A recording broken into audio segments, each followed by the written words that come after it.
রাজধানীসহ দেশ জুড়ে চূড়ান্ত নৈরাজ্য। কার্যত কোনো সরকার নেই বাংলাদেশে। সন্ত্রাসী মৌলবাদীরাই এখন সরকার হয়ে গেছে।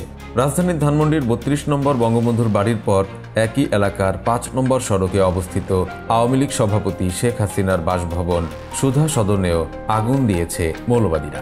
ঢাকাসহ সারা দেশে আওয়ামী লীগ সংশ্লিষ্টদের বাড়িতেও চলছে তাণ্ডব।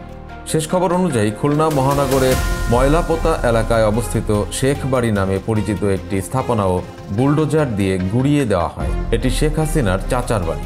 বুলডোজার দিয়ে ভেঙে দেওয়া হয় কুষ্টিয়ায় আওয়ামী লীগের যুগ্ম সাধারণ সম্পাদক মাহবুব উল আলম হানিফের বাড়িও। আওয়ামী লীগের উপদেষ্টা পরিষদের সদস্য ও সাবেক মন্ত্রী তোফায়েল আহমেদের ভোলার বাসভবনে হামলা ও অগ্নিসংযোগ চালানো হয়। চট্টগ্রাম ও সিলেটে ভাঙচুর করা হয় বঙ্গবন্ধুর মোড়াল।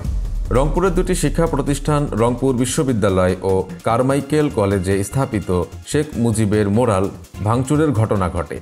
বুলডোজার দিয়ে ভাঙা হয় ৩০ সালে অবস্থিত জাতীয় কবি কাজী নজরুল ইসলাম বিশ্ববিদ্যালয়ের বঙ্গবন্ধু হলের মুজিব মোড়াল। দেশের কয়েকটি পাবলিক বিশ্ববিদ্যালয়ে থাকা বঙ্গমাতা শেখ ফজিলতুন্নেসা মুজিব হলের নামফলক ভেঙে দেওয়া হয়েছে। এর মধ্যে আছে রাজশাহী বিশ্ববিদ্যালয় ও রংপুরের বেগম রোকেয়া বিশ্ববিদ্যালয়।